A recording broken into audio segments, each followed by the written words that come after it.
Hey everyone, welcome to this new section on exposure. Exposure is one of the most important concepts for cinematographers, photographers, and if you are a photographer coming from that world, you might already understand a little bit about exposure. But for those of you who don't know what ISO, shutter speed, f-stop, aperture, iris, what all those things are, well, this is a really important section for you to pay attention to. By the way, iris, aperture, f-stop, those are three things that refer to the same process of adjusting for exposure. And there's a lot more that goes into how we expose to whatever we're seeing, whatever our camera is looking at, including how much light we're using. Not only how do we adjust in our camera, but how do we adjust the lights to make sure that our exposure is done properly. So this is a great section. Get excited again, and I'll pass it over to Will. So welcome to this new section on exposing. This is pretty important. So I wanted to spend a little bit of time and go over each one, each variable specifically. But let's talk about what exposure is to start with. What is exposure? Exposure is how much light and how you expose your chip, your digital chip, to the light.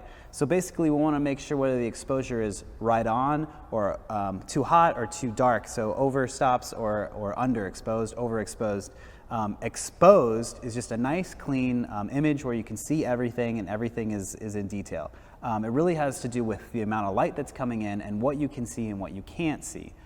The big thing here, we need to talk about ISO, we need to talk about shutter, we need to talk about frame rate, we need to talk about f-stop, we need to talk about light. There's a lot that goes into exposure, and it's one of the big and most important things that you can really do to make your image look the best it can look.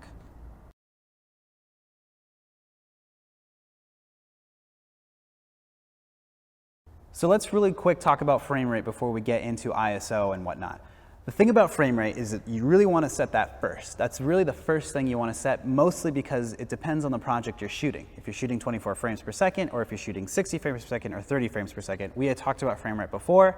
The big thing is, though, when you're shooting a higher frame rate, more frames are really passing in front of your lens, right? Which means they're in front of your lens for less amount of time, which means they're going to get light much less. Right? So back in the days with film moving through 24 frames per second, 24 frames per second, let's up the frame rate to 60 frames per second, right? It's moving faster, which means there's less time for light to hit the frame, which means you need more light. So as you adjust the frame rate on your digital camera, you're gonna lose light the higher the frame rate goes up. 24, 23.98, you're fine. As you start to move up to 60 frames per second, 120 frames per second, on some cameras will shoot 300 frames per second, you're gonna start to lose a ton of light. So if you start to shoot higher frame rates, remember you're gonna need a fast lens, probably a camera with a higher ISO, and you're gonna need to pump in a ton more light.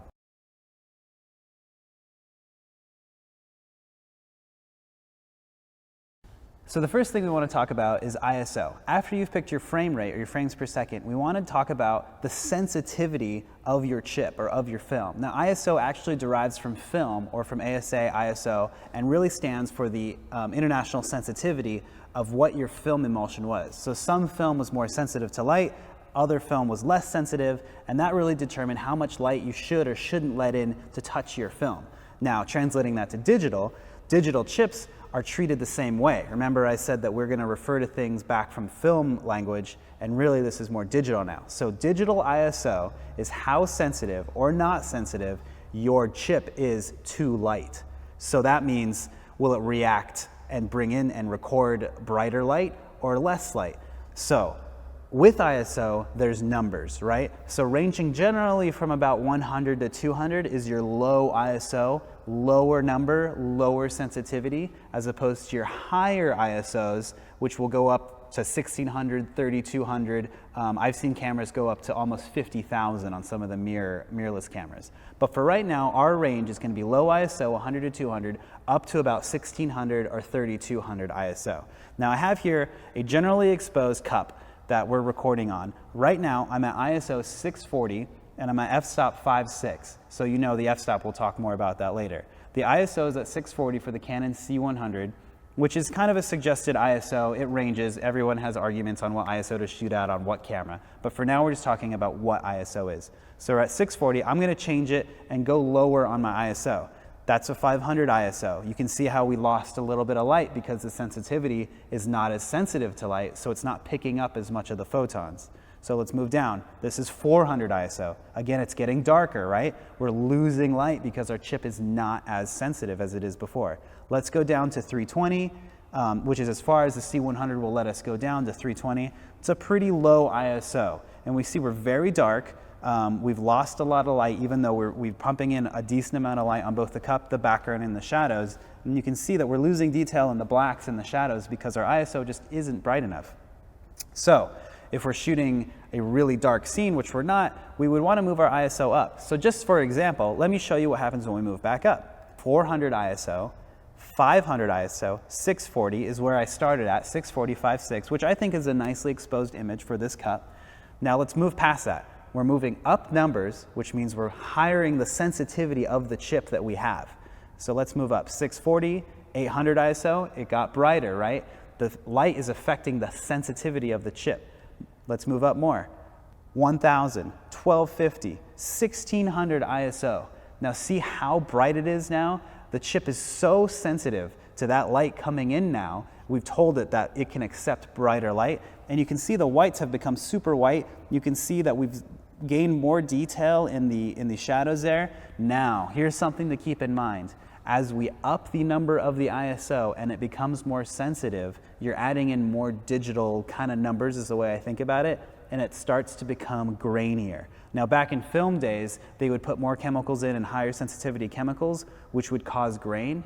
Now with digital, they're asking for more. Your pixels are asking for more information. And so that's going to create more digital numbers and noise. So as you raise up that ISO number, you're going to start to see some digital noise based on what camera you're using. Some cameras can handle that better than others, so you just got to keep in mind what camera you're doing. The C100 is okay, and we have a nicely lit scene, so you can't really tell.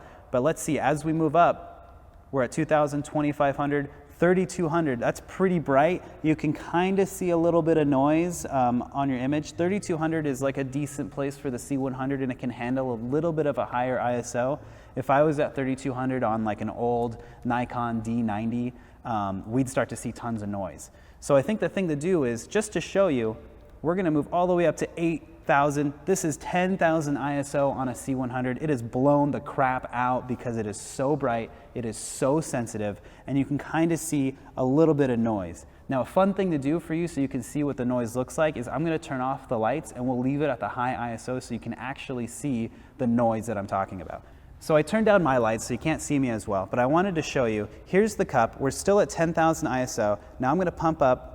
We're moving all the way up to 20,000, which is the highest you can go on the C100. Now you can really start to see those little dancing digital noise there. You can move the camera around a little bit and you can kind of see, I can pan left and right here, and you can see a little bit of noise. But you can see I have no lights on. I have one light on over here, and I have a couple of house lights on back there, and we're still able to get a nice image. It's not as clean looking as we had before. So we're at the highest sensitivity, 20,000 ISO, and we're still at a 5.6, so we haven't adjusted the aperture to arrange that. So let's move back down to a lower sensitivity or lower ISO.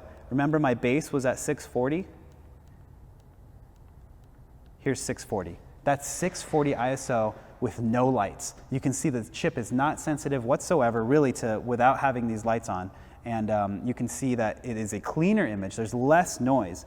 And now you can barely see the cup. And if we move all the way back down to 320, you can hardly see the cup, and there's no real noise, but you can't see anything.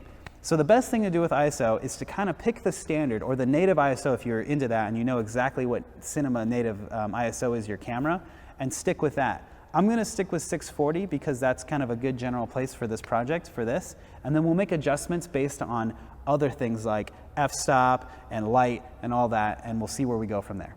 So the thing to take away from ISO is that lower number is less sensitive, higher number is more sensitive in the dark, but remember, more noise. So the thing to do is to try and pick an ISO and try to stick to that. Generally, you want to stick to one ISO because that's going to be the native for your chip and where you might get the best result as far as latitude up and down. Different chips and different cameras will give you better latitude based on your sensitivity or ISO. It really depends on what camera you have, so you should really research that and figure that out before picking an ISO.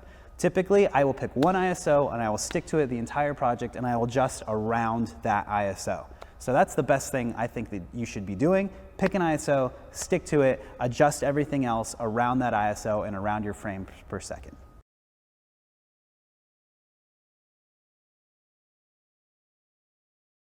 So let's talk about the shutter speed. There's a lot that goes into shutter speed, and it gets a little convoluted because it's digital and there isn't actually a shutter.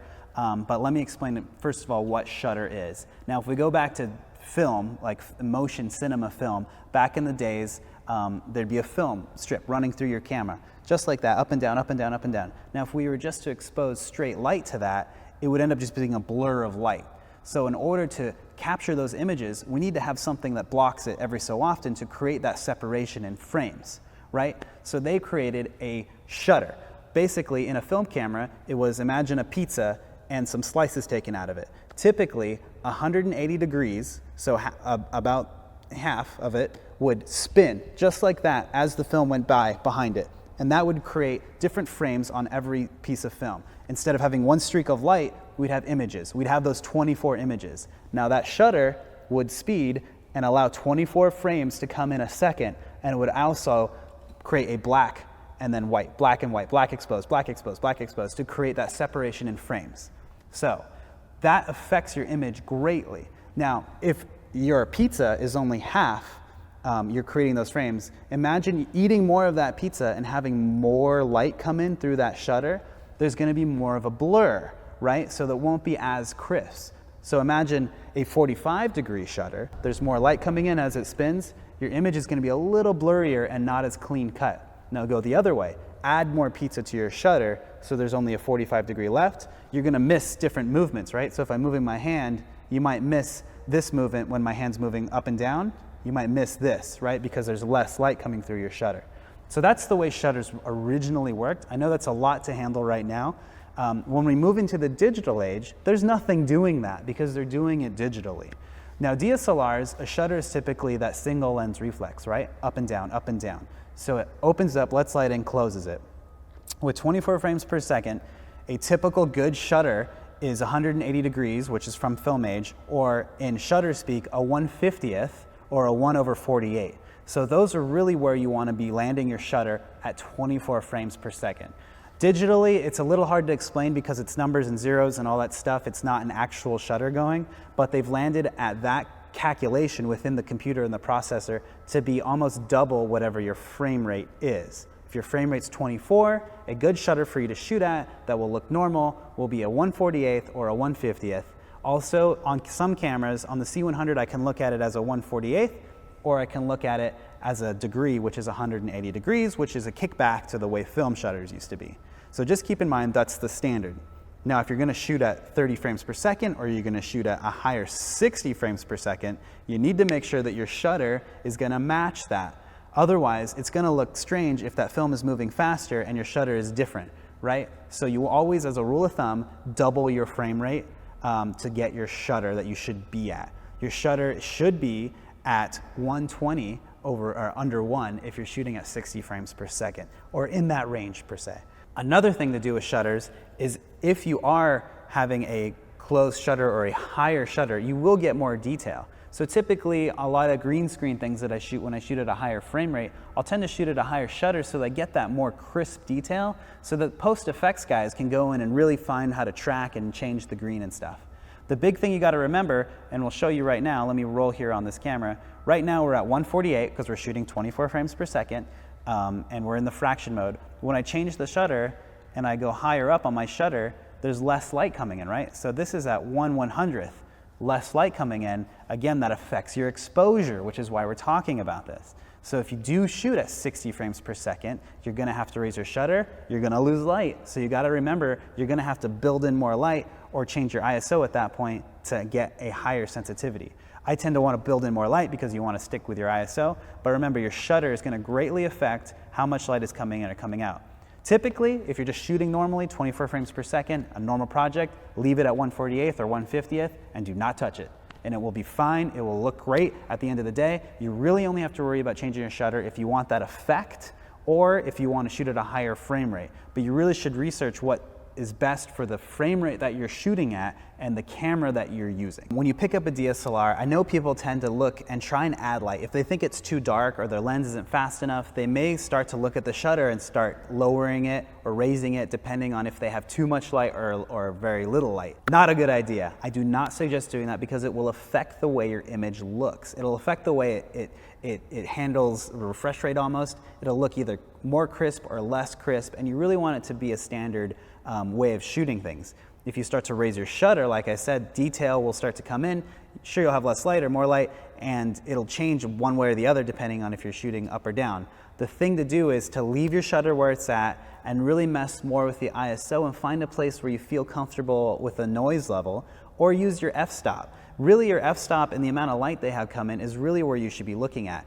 And typically, adding light in is going to be the best bet that you can do. And I know not all situations are privy to that. We'll talk about f-stops in the next lesson, and we'll also talk about light a little bit later on. The best thing to do is to leave your shutter where it's at and use the other variables to affect your exposure.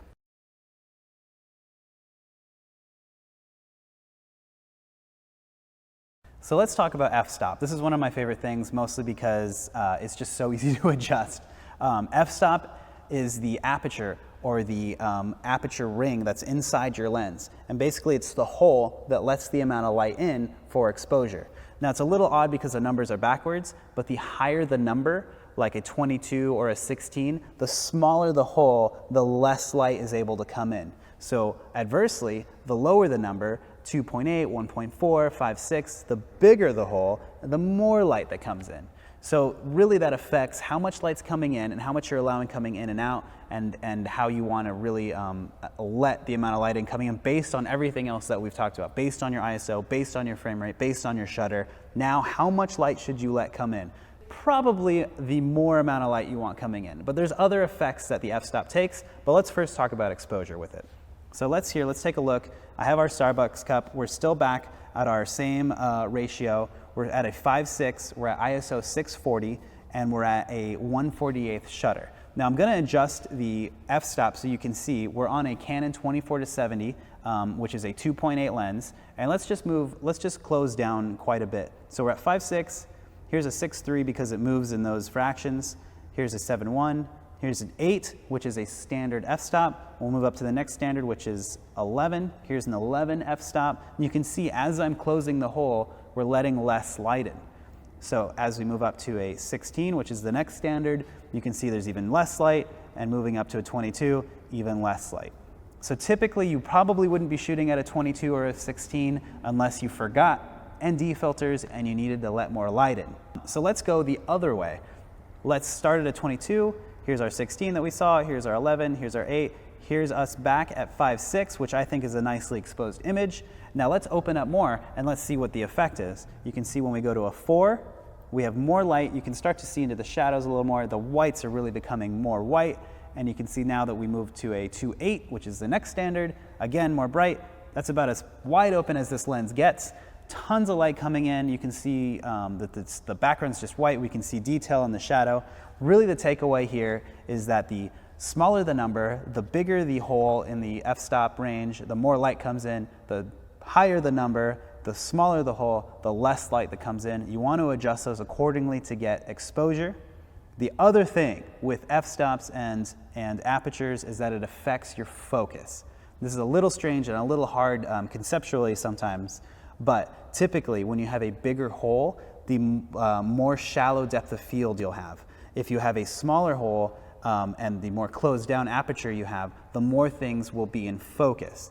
The reason why we talk about that is because you want to achieve that sort of look, right? When we talked about lots of things out of focus and very things little in focus, that's that movie aesthetic. And that will be achieved with a wider open hole. So the reason why, if you think about a painting game, I'm always using this as an example, but if you think about a bigger hole or a big giant brush, you can see everything is just smushed around and there's hard to see detail, and things are kind of blotching out of focus. Another way to think about, if you close down, you get a 22, you get a more fine point brush, there is more detail, more things in focus. That's the best way to think about it. So if you're trying to achieve that look, shoot wide open, shoot a 2.8. Remember when you look at lenses, it's harder to get that bigger hole in that filament, so faster lenses, a 2.8, a 1.4, a 1.8. I've seen a T1 one time. They're just wide open holes. They're going to be way more expensive than those other ones. Hey guys, I hope you're enjoying taking the class. I know I have been enjoying teaching it. If you've been enjoying it that much, it'd be awesome if you could just take a moment to put a little review at the beginning of the page. I know a lot of other people would love to hear what you think about it so far. So again, thanks very much and keep going. So let's talk a little bit more about bright light. Typically, I like to shoot between a 2.8, a 4, depending on what lenses I'm shooting, mostly because I get that really cool narrative, shallow depth of field. Now, sometimes I'm outdoors shooting an event, shooting a doc, where I'm in a situation where between the ISO is really low, the shutter's where I need it to be, the frame rate's fine, and I want to shoot at a 2.8 or 4, and there's just too much light, which means everything's overexposed, you're out in bright sunlight, and you just can't achieve that look. Now, instead of taking my f-stop and shooting it up to like a 16 or a 22, which will make things more in focus, I want to maintain that look, I'll add a filter in front of it. It's called an ND filter, or a neutral density filter. And what that filter does is it just overall cuts down all the light coming in and passing through the lens.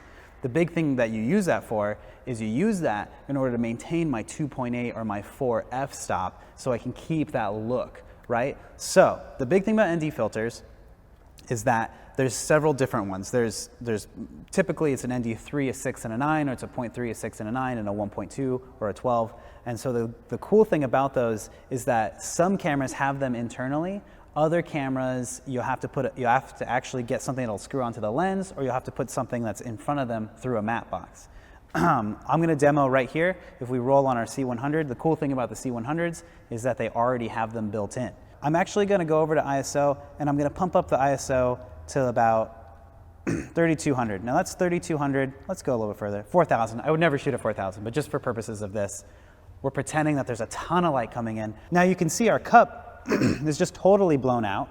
The white's white. I can't even see any detail on the left side of the cup. So let's throw in a filter. I'm going to do it really slow here so you can actually see it happen. Here is our first ND.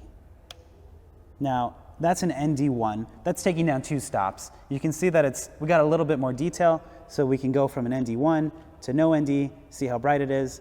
I'm gonna do it slow again. This is internal inside the camera. Still a little too bright for me. So we're gonna go up one more. Here's their second ND, which is taking down 4 stops, which is actually closer to an ND9 in real life. But that's really achieving what I wanted to do. You can see there's a lot of light. I'm at a 2.8. It's a nicely exposed image. Now if I go up I think they have one more ND in here. Here's their ND3, and that's really taking down 6 stops. So you can see it's just cutting down all that light, but I'm still maintaining my 2.8 look. And you can see how there's still a lot of range and focus. I can rack back and forth and we can't see it. Now, alternatively, let's go back so I can show you what it looks like if we went to a 22. So here's no filters. It's bright as heck. And if we stop down, all the way down to it looks like we need to be at a 16 to achieve that same look. If we focus here, you can see there's more things in focus. You see less of a rack. And this is where you see where things are more in focus. Now, it just really depends on what your situation is, what you're doing. If you're on like a Steadicam where you can't pull focus and you want things more in focus, sometimes I'll stop down so I know that everything's in focus. But typically, I really do like shooting at a 2.8 so that you get that look. And then I'll add that ND back in so you can really see. That's a little too dark. You can really see that there's a lot of really fun ways to play with focus, and you get that movie aesthetic, you get it looking high production value, you get it looking awesome.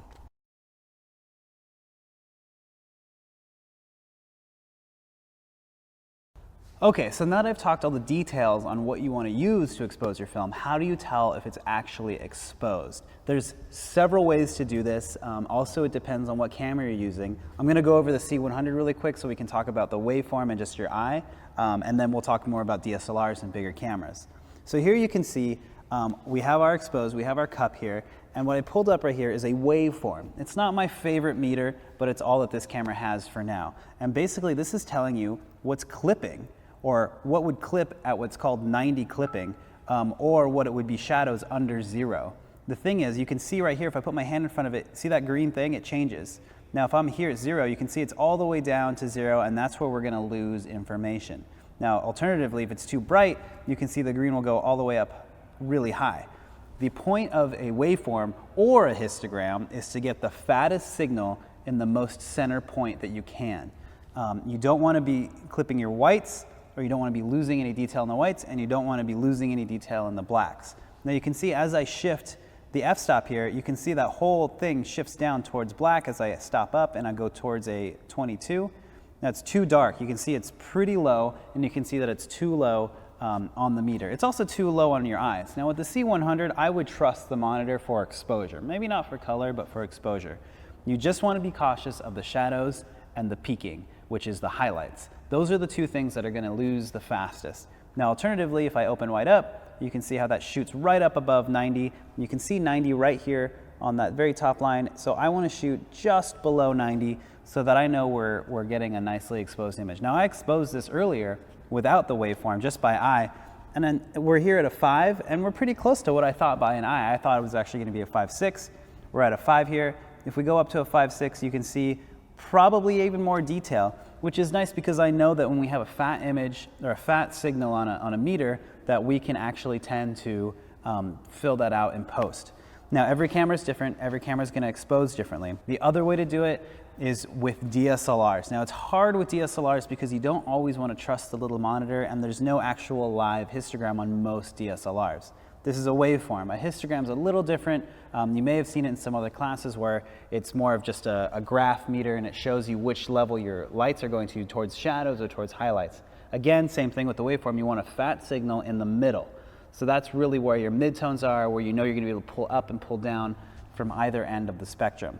The big thing is on DSLRs, if you have a histogram on your DSLR, some of them are starting to have them, to check that. Check your eye on the monitor, make sure you're not clipping. You can turn zebras on and set where your clipping is. Sometimes I'll turn zebras on and set them at 80 clipping as opposed to 90, so I know that we're getting close. By zebras, I mean these little zebra lines. You can see how the white is clipping through here. On this camera, they're set to 90, I believe, so you can see that we're starting to clip here on these little zebra lines. Now watch as if I stop down or stop up and we're opening up, you can see that those zebra lines are covering this entire spot right here. And as I change and I get a higher, and I open up to like a 2.8, you see that we're even starting to clip in zebra. We're gonna lose detail wherever is inside the zebra line. So all this is gonna not be able to be shown up later. You can see as I close down, it gets less and less. Now we got detail back on the table. We're getting detail back in the cup. We got it back, and now there's just that one spot where my light is shifting. Now if I put my hand over it, you can see the zebras go away because my hand is obviously not lit and it's exposed in front of the camera. So it really just depends on how you're clipping and how you want to handle your exposure. Zebras are a really good way, and they're on most cameras, to be able to tell where you're losing your highlights. They really won't help you with low light. Some cameras, like a Red camera or an ARRI, can handle into that zone. Others can't. So it really depends on the camera you're using, what tools you have at your disposal, and if you trust this sensor or not. I still think the biggest thing to do is to get out there, test your shooting conditions, come back to your computer, put them in your computer, play with them, output them, run through the entire system so that you understand how your particular camera is able to expose.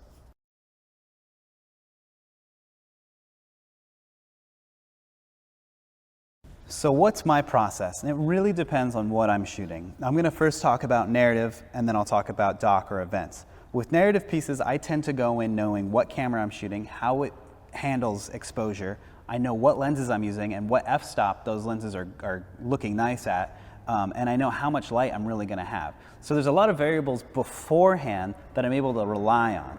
So the big thing with narrative is that I'll end up picking an f-stop. So I'll want to shoot at a 2.8 or a 4, typically around a 4, I would say, more closely than others. And on a big set, I'll talk to my gaffer and tell him, look, we're shooting at a 4. If we're shooting on the red, I'm going to shoot at ISO 800 or 640. I've been doing 800. That's a whole nother discussion. I've been doing 800. So we already know we can set our light meters to 800. I'm aiming for a 4. And basically, we can then use our light meters and go around and be able to tell where the light's coming from and if we're hitting a 4 or not. We'll then adjust the lighting because we have time, we have lights to get that exposure. So basically, I'm fixed ISO, I'm fixed f-stop. Typically, I know my frame rate already, so everything's fixed, and I'm really just adjusting the lighting. And that's usually how narratives go. Now, that being said, sometimes you don't have time to do all those things, or you need to run on the fly. Chances are I'll add more lights in, or I'll have a G&E team where I'm able to pull things in or get different lights, get bigger lights. If you don't have a budget for that, you're just gonna have to figure it out by changing your f-stop, chances are, or you're gonna have to try and change your ISO if your camera can do that. Again, depends on what camera you're shooting. Now, if we go into dock and events, it's a little bit more tricky because you have to show up and deal with what's there. Typically when I'm shooting a dock or an event, I will tend to set the ISO and the frame rate based on the camera that I'm using. Now, if I was gonna go out with a C100, I would probably take a 640 ISO and start there as my base. I was on a wedding one time where I had to bump it up even higher, up to 1200, 1600, just so I could get some more information in there. But I will stick with my ISO, then I will select my, my f-stop because I'll have already figured out my frames per second, mostly because generally if I'm just covering coverage, it just needs to be 24. And from there, I'll play with my f-stop and play with the ISO if I have to.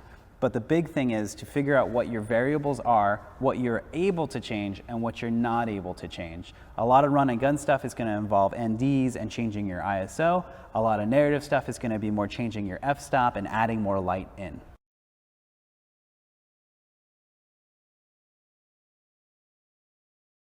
So I don't want to go too deep into these other ways of telling exposure, but when you start to move up to bigger cameras like the ARRI Alexa, the ARRI Mini, also the Red camera, and the bigger kind of big boy cinema cameras, they actually have their own ways of telling color and exposure. The Red uses something called false color, ARRI uses something similar with that along with ARRI color, and basically it's just color-coded ways of being able to tell exposure and where your latitude is. If you find yourself on set with one of those, you really should research and figure out exactly where the different colors are meaning exposure. You can use that on their monitors to test your exposure for what you're looking at.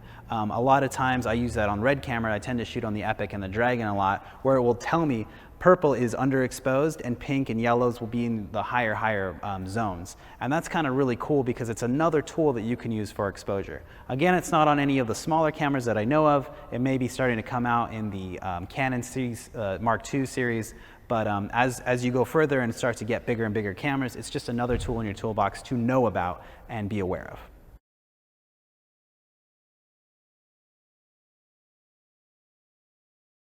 Another thing to mention is RAW. Depending on what camera you're shooting, it will be able to shoot a RAW image versus a color-corrected image. Now there's different looks called LUTs and also called different things that cameras will build in. Something called Rec. 709 is kind of the standard look on most cameras. Canon has its own look, Sony has its own look called S-Log. So all these different cameras will have their own looks, but some cameras will shoot straight RAW, or you can get a RAW recorder depending on the camera system that you have. The thing about RAW, if you accomplish exposure correctly, RAW will let you take it into post and you can mess with the maximum amount of latitude and longitude as far as shadows and highlights go. Now remember, you have to figure out if your camera shoots RAW and then if your editor and your post can handle that as far as it goes. Sometimes that tends to be a much higher bit rate and also will allow you to take up more space on your cards and stuff. It's great if you can shoot it and you can handle it. I always and highly suggest that you shoot RAW because it will get you the most amount of color, the most amount of range as far as doing it in post, and will really add to your image an immense amount. Again, it's more on the higher level cameras. Most DSLRs won't. I know the smallest mirrorless camera that probably does it would be probably a Blackmagic Pocket or something similar to that. Hey everyone, welcome to another challenge for the cinematography class. You've learned all about exposure now, and hopefully you understand with your camera how you will expose manually. Because automatic exposure, while great, it helps you to get a well-exposed image, it doesn't allow you to adjust properly for the correct ISO, the correct shutter speed, or the correct aperture that you might want for your cinematic look. And so for this challenge, we asked you to shoot 2 videos, one inside interior shot and one exterior shot outside. And the reason we want you to shoot both of those is because the lighting setup is going to be a lot different. Now you can use lights in your house or wherever you're shooting inside to help you expose properly, and then outside you can shoot wherever you want. We just want a well-exposed image, something that's not too dark, not too bright, where the highlights aren't overly exposed and the darks aren't too crushed, to black, basically.